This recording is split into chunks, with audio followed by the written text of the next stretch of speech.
Namaste. Loving blessings of Sri Aurobindo and the Mother to all of you from Sri Aurobindo Ashram, Delhi branch.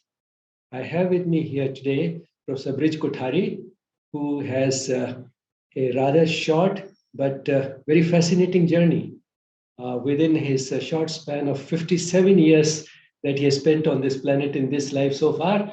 He has traveled from his initial education at the Ashram School in Pondicherry, and then went on to do a master's in physics at IIT Kanpur, and then a master's degree at Cornell, followed by a PhD degree there in subjects which were quite different. Starting with a master's in physics at IIT, he went on to do a master's in communication skills, and then a PhD on medicinal plants.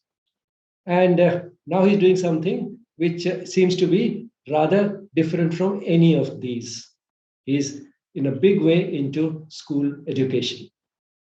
Now, one of the fascinating things he shared with us the other day was that at IIT Kanpur, he found a student who seldom came for classes. We assumed that he knew nothing. And yet, when it came to the exams, he did very well. In fact, he topped the class. And this is something which doesn't happen too often. Partly it may be because of the way the exam was set.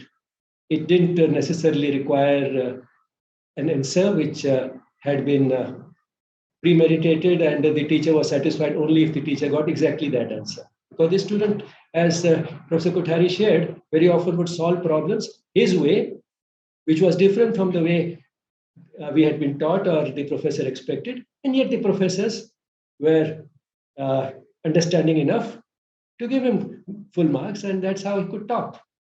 Now, this is something which is very important because it shows, how a person can be really original in his way of thinking and solving problems.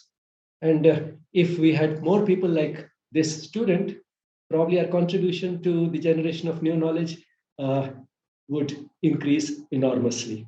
So I would like to know from Professor Kothari to what extent this type of occasional cases, which are occasional, can be made less occasional by making some changes in our school education system, particularly the way we educate the intellect, or what we call in integral education, the mental part of the being.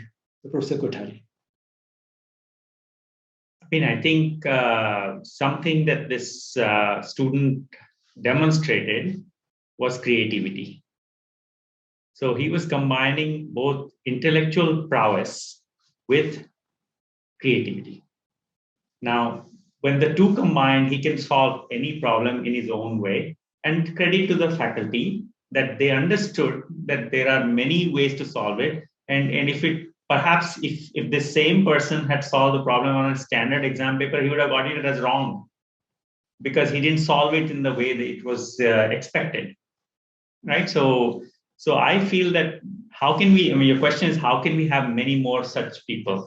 Clearly, part of our education, which is so focused on memorization and rote learning and just, spewing that out on an exam paper, if that is minimized and more solution seeking in creative ways kind of environment is created, then perhaps we'll have many more such students. The other thing I would say is that, for example, talent is just equally distributed anywhere in the world. What is not is the opportunity, right? That is not universally distributed. So somewhere we probably need a stronger focus on identifying all different kinds of talents in our communities. And for that, we can't wait for people to come to exam centers and then we identify talent. So IIT JEE is a funnel for people who appear, prepare, and it's a very standard cookie cutter model, which is okay. But there are so many people who are talented in different ways for whom there is no funnel. And we have to create that funnel for going from community to community and actually identifying them. If we try to identify them only through the schools, we will again get the exact same cookie cutter student that we're looking for. But if we identify that talent through slightly different means, and sometimes it just takes lots of conversations, right? So getting those talented, creative people into our education flow, I think that could be one thing. Another point I would add to this is that, intellectual prowess plus creativity needs another piece in my thinking. And I think that is purpose. When these three combine, you get innovation. For example, we have a lot of very bright students in our IIMs, our IITs, our medical professions and schools. Sometimes if you ask the kind of research that they're doing, the kind of direction in which their intellectual prowess, even their creativity is channeled towards, it is somewhere driven by probably a professional goal of maybe a very good life. And that means a lot of money sometimes for a lot of people. Now that funnels you into solving problems which actually are not that big a problem. So if an already fantastic car becomes delta more fantastic, are you really solving a problem? You may be getting $1 million for it, but are you really solving a problem? So that's the purpose part that is missing, I think, in our education sometimes. And I think what probably we need to do is give our engineering students, for example, spend, I would say, a good amount of time, maybe 2-3 months, even 6 months, in a context that they are just not from, like a village, like a small town. And your goal is in those 3-4 months to identify a problem that you wish somebody had solved. Hopefully that somebody will be you at some point in your life, but at least you frame the problem for somebody to solve. And then possibly just engaging with that problem will allow you to further pursue that. Now, a lot of the engineering projects are not actually going funnel through that purpose. So I think somewhere I feel that a complete probably education would be the intellectual development plus the creativity part, right from kindergarten, and then the purpose part. So these three pieces, I think, driven by, of course, a value-based system of what kinds of problems you want to solve. That I think maybe the fourth piece, the values part, that could possibly make a very broad shift in education. From kindergarten to college, it's a continuum, and obviously you see the value of a good foundation at the kindergarten level, which would reap rich dividends when the student reaches the college level. You've seen education both in India and the West.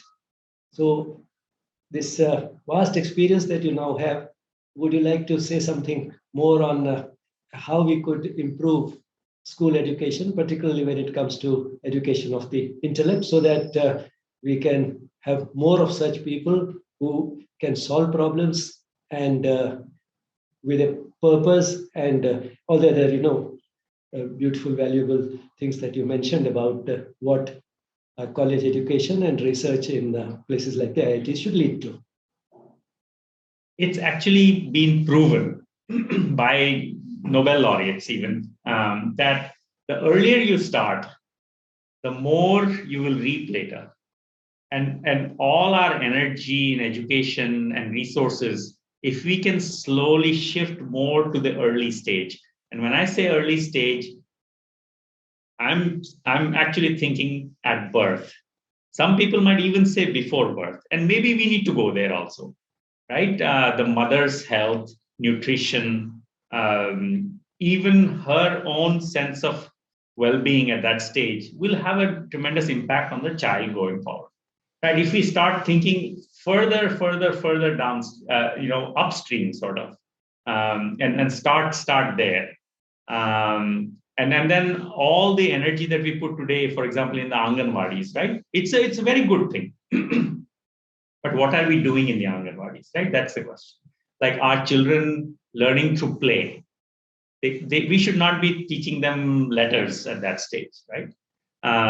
We should be encourage them to be playing with blocks and becoming much more creative in whatever there are many play-based models available. So if they are going through that process, the creativity is kind of inbuilt into that process. Their intellectual development is happening because they're playing. And then once they reach more at like a formal education stage, class 1 to whatever, class 5, etc., you start introducing the formal sort of system of education. The creativity part is sort of inbuilt. Of course, even within the formal system, we need to start introducing much more creativity, which is actually probably, if you do a creativity audit of schools, we definitely do a academic audit. How many children can read, how many children can solve math problems, but we don't have a sense of how creative our children are and what happens to that creativity as they go through the education system. So major focus on creativity and of course major focus on values at that stage, which then leads later on to people will go on to solve problems that are slightly bigger than returns to the individual or returns to the immediate family. Creativity is certainly more important, and like many things which are more important, it would be more difficult to assess, but then it's worthwhile.